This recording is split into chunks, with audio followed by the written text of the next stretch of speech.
राधे राधे बंधुओं, बहुत स्वागत है आपका ज्योतिष धर्म चैनल पर। बंधुओं, इस वीडियो में हम बात करेंगे सिंह राशि और लग्न वालों का नवंबर माह कैसा रहेगा। साथ ही वीडियो के अंत में वो खास उपाय बताएंगे जिसको करके सिंह राशि और लग्न वाले नवंबर माह के बेहद उत्तम परिणाम प्राप्त कर सकते हैं। तो आप वीडियो में हमारे साथ अंत तक बने रहिए। आपसे करबद्ध निवेदन है कि आपने अब तक हमारा चैनल सब्सक्राइब नहीं किया तो प्लीज चैनल को सब्सक्राइब कीजिए। चलिए बंधुओं, शुरू करते हैं सिंह राशि और लग्न वालों के लिए नवंबर माह के राशिफल की चर्चा। बंधुओं, सिंह राशि और लग्न वालों के लिए नवंबर माह में ग्रहों का गोचर कुछ इस तरह से रहेगा। यानी कि यहाँ 3 नवंबर से शुक्र जो है कन्या राशि में संचरण करेंगे और विशेष लक्षाधिपति योग का निर्माण करेंगे। बंधुओं, आपके पराक्रम भाव में मंगल और सूर्य विक्रम नामक योग बना करके 17 नवंबर तक संचरण करेंगे। मंगल 16 नवंबर को राशि परिवर्तन करके वृश्चिक राशि में आ जाएंगे। वहीं सूर्य 17 नवंबर को वृश्चिक राशि में संक्रमण करेंगे। यानी कि आपके चतुर्थ भाव में त्रिग्रही योग बनेगा।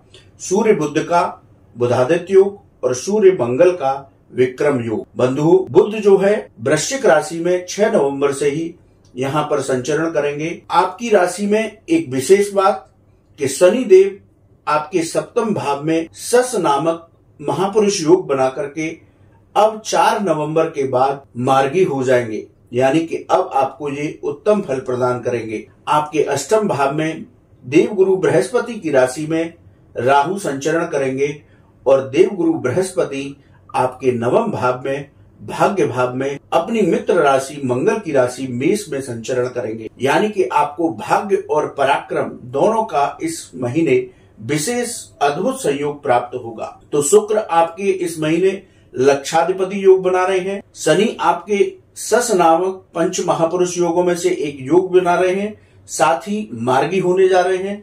वहीं गुरु जो है अद्भुत भाग्य का साथ आपको देने वाले हैं। तो सिंह राशि और लग्न वालों के बारे में अब विस्तार से चर्चा करते हैं। बंधुओं, पहले भाव की चर्चा करते हैं। सूर्य प्रधान राशि है सिंह राशि। तो प्रथम भाव आपके व्यक्तित्व, आपके आत्मविश्वास का भाव है। तो यदि इस भाव की चर्चा की जाए तो 17 नवंबर तक आपके आत्मविश्वास में थोड़ी कमी रह सकती है। इसलिए आप अपने आत्मविश्वास को बना करके रखें। मन पर भ्रम की स्थितियां हावी हो सकती हैं, इसलिए व्यर्थ के भ्रमों को, व्यर्थ के संशयों को मन पर हावी न होने दें। नौकरी में जल्दबाजी में कोई निर्णय न लें। वाणी पर नियंत्रण रखें। इस महीने परिश्रम और मेहनत से आपको सफलताएं प्राप्त होंगी। आर्थिक स्थिति में धीरे धीरे आपकी में सुधार होता चला जाएगा। तो प्रथम भाव के फलों को हमने आपको बताया। अब यदि बात करते हैं आपके द्वितीय भाव की, जहां शुक्र और केतु विराजमान हैं। शुक्र यहाँ पर लक्षाधिपति योग का निर्माण कर रहे हैं। ये भाव आपकी वाणी का है, आपके धन का है और आपके परिवार का है, यानी कुटुंब का है। यदि आपके इस भाव की चर्चा की जाए तो धन लाभ के आपको विशेष अवसर इस महीने प्राप्त होंगे। यदि आपका पैसा कहीं फंसा हुआ था तो वो रुका हुआ धन भी प्रयास से वापस मिलेगा। व्यापार में भी आपकी नई साझेदारी, नई डील हो सकती है, वो भी आपके लिए लाभ देने वाली होंगी। लेकिन वाणी की मधुरता को आप बनाए रखें। परिवार में वाद विवाद की स्थितियों से बचें और व्यर्थ के खर्चों से बचने का प्रयास करें। धन आता है तो व्यक्ति व्यर्थ के खर्चों में उलझ जाता है, इसलिए आप व्यर्थ के खर्चों से बचें तो आपको आपके द्वितीय भाव के यानी धन भाव के बेहतरीन परिणाम इस महीने प्राप्त होंगे। बंधुओं, बात करते हैं आपके पराक्रम भाव की। यहाँ पर मंगल 16 नवंबर तक रहेंगे, सूर्य 17 नवंबर तक रहेंगे। तो आपके पराक्रम में वृद्धि होगी क्योंकि मंगल और सूर्य मिलकर के विक्रम नामक योग का निर्माण कर रहे हैं। आपको लोगों का सहयोग प्राप्त होगा। आपकी कामकाजी यात्राओं से भी आपको लाभ प्राप्त होगा। यदि बात की जाए भाई बहन मित्रों के सहयोग की तो वो भी आपको इस महीने पूरा सहयोग प्रदान करेंगे। बंधुओं, बात करते हैं आपके चतुर्थ भाव की। चतुर्थ भाव भूमि, भवन, वाहन, माता और आपके हृदय का है। यदि इस भाव की चर्चा की जाए तो जो हृदय संबंधी रोगी हैं वो 16 नवंबर के बाद से अपना विशेष रूप से ध्यान रखें। 16 नवंबर के बाद से जब यहाँ मंगल और 17 नवंबर को सूर्य आ जाएंगे तो शनि देव का भी यहाँ दृष्टि संबंध होगा। तो आपको प्रॉपर्टी संबंधी कामों में विशेष लाभ प्राप्त होगा। पिछले दिनों आप कोई मकान खरीदना चाह रहे थे, डील नहीं हो रही थी, तो अब डील फाइनल हो जाएगी और आप इस महीने मकान खरीद सकते हैं।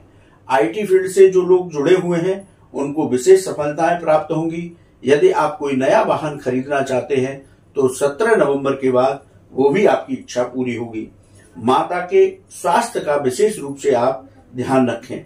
बंधुओं, बात करते हैं पंचम भाव की। पंचम भाव संतान का भाव है, शिक्षा का भाव है, आकस्मिक धन लाभ का भाव है। यदि इस भाव की चर्चा की जाए तो पंचम भाव के अधिपति नवम भाव में देवगुरु संचरण करेंगे और देवगुरु का दृष्टि संबंध यहाँ पर रहेगा, तो शिक्षा संबंधी मामलों में सफलताएं प्राप्त होंगी। विद्यार्थी वर्ग का मन भी पढ़ाई में लगेगा और उन्हें सफलताएं प्राप्त होंगी। स्टॉक मार्केट में जो लोग निवेश करते हैं उनको भी लाभ प्राप्त होगा। शेयर बाजार में लंबे निवेश से आपको लाभ प्राप्त होगा। संतान पक्ष से जो आपके वैचारिक मतभेद चले आ रहे थे वे मतभेद भी आपके दूर होंगे। संतान पक्ष की ओर से आपको कोई शुभ समाचार प्राप्त होगा।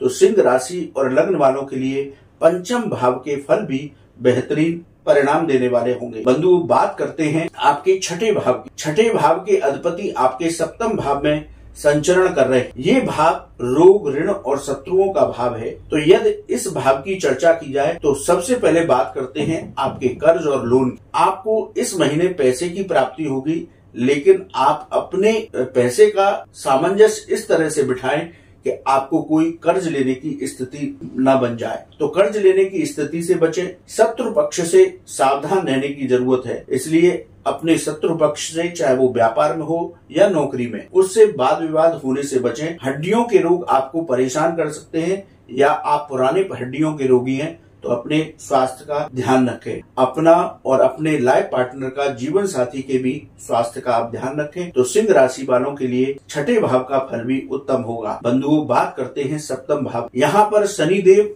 4 नवंबर के बाद मार्गी हो जाएंगे और इसके साथ ही यहाँ पर वो सस नामक महापुरुष योग बना रहे हैं। तो जीवन साथी के संबंध जो आपके पिछले दिनों खटास भरे चल रहे थे, क्योंकि शनि यहाँ पर वक्रीगत अवस्थाओं में थे, 4 नवंबर के बाद शनि देव जब यहाँ मार्गी होंगे तो जीवन साथी के साथ आपके संबंध मधुर होंगे। व्यापार में यदि आप कोई नई डील करते हैं तो उसमें भी आपको लाभ प्राप्त होगा। टेक्निकल फील्ड से जो लोग जुड़े हुए हैं उनको विशेष सफलताएं प्राप्त होंगी। कंस्ट्रक्शन फील्ड से जुड़े लोगों को भी लाभ प्राप्त होगा। बंधुओं, बात करते हैं अब आपके अष्टम भाव की। 30 अक्टूबर के बाद से यहाँ पर राहु देवगुरु बृहस्पति की राशि में विचरण करने जा रहे हैं। बंधुओं, ये भाव जो है आकस्मिक घटनाओं का भाव है, रिसर्च संबंधी मामलों का भाव है, विदेश संबंधी मामलों का भाव है। यदि इस भाव की चर्चा की जाए तो यहाँ पर अब राहु आ गए हैं, तो एक तो आपको आकस्मिक घटनाएं परेशान कर सकती हैं। अचानक लाभ, अचानक हानि, अचानक कोई भी आपके सामने परेशानी आ जाना, तो उनसे विचलित होने की बिल्कुल भी जरूरत नहीं है। रिसर्च संबंधी जो लोग कामों में जुटे हुए हैं उनके कार्यों में बाधाएं आ सकती हैं। विदेश संबंधी मामलों में भी धीमापन आ सकता है। विदेश संबंधी मामलों में आप जल्दबाजी में कोई निर्णय न लें, क्योंकि राहु भ्रम की स्थितियां पैदा करते हैं। यदि कोई अच्छा निर्णय भी आप करने जा रहे हैं तो थोड़ा ठहरें, विचार करें और उसके बाद ही आगे बढ़ें। बंधुओं, बात करते हैं आपके नवम भाव की, यानी कि भाग्य भाव की। बंधुओं, सिंह राशि और लग्न वालों को इस महीने भाग्य और पराक्रम का अद्भुत संयोग प्राप्त होने जा रहा है। ये बड़ा अच्छा महीना सिंह राशि और लग्न वालों के लिए रहेगा। उच्च शिक्षा से जो बच्चे जुड़े हुए हैं, छात्र जुड़े हुए हैं, उनको भी सफलताएं प्राप्त होंगी। गुरु यहाँ पर बैठ करके आपके अंदर नई आध्यात्मिक चेतना का उदय करेंगे।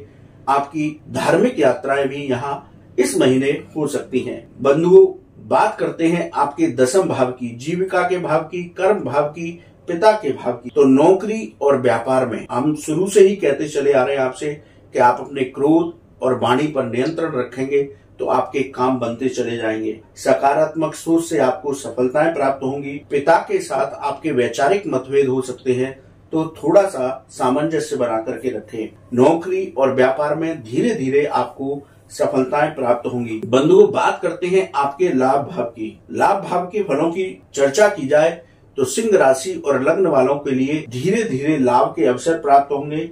कमीशन संबंधी जो लोग काम करते हैं उनको इस महीने बेहतर लाभ प्राप्त होगा। व्यापार में आपको लाभ के अवसर प्राप्त होंगे। लेकिन पैसे का लेन देन सोच समझ करके करें। तो यहाँ भी यदि लाभ भाव की चर्चा की जाए, हमने बताया था यहाँ धन भाव, यहाँ लक्षाधिपति योग शुक्रदेव बना रहे हैं, और लाभ भाव की यह चर्चा की जाए तो यहाँ पर भी आपको लाभ की स्थितियां हैं। तो सिंह राशि और लग्न वालों के लिए आर्थिक स्थिति से ये महीना उत्तम फलदायी होगा।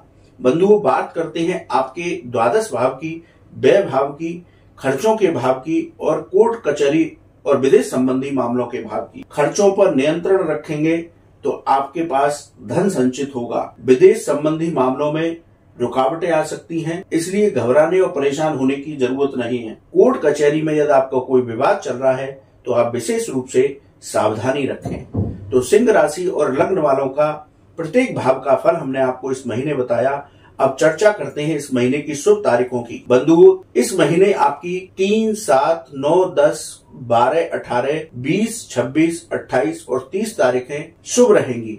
इनमें यदि आप कोई नौकरी या व्यापार की डील करना चाहते हैं तो आप कर सकते हैं। वहीं यदि अशुभ तारीखों की बात करें तो 4, 5, 14, 15, 22, 23 और 24 ये तारीखें आपकी थोड़ी अशुभ रहेंगी, इसलिए इनमें कोई भी कार्य सोच समझ करके करें, वाहन सावधानी पूर्वक चलाएं। बंधुओं, इस महीने सिंह राशि और लग्न वाले क्या उपाय करें? सिंह राशि भगवान सूर्य की राशि है, तो इसलिए प्रतिदिन सूर्यदेव को अर्घ दें, तुलसी और समी वृक्ष पर जल चढ़ाएं और गरीबों को मीठा दान करें या विशेष रूप से गुड़ दान करें तो नवंबर माह उनके लिए विशेष फलदायी होगा। बंधुओं, आपको वीडियो कैसा लगा आप कमेंट बॉक्स में लिखें।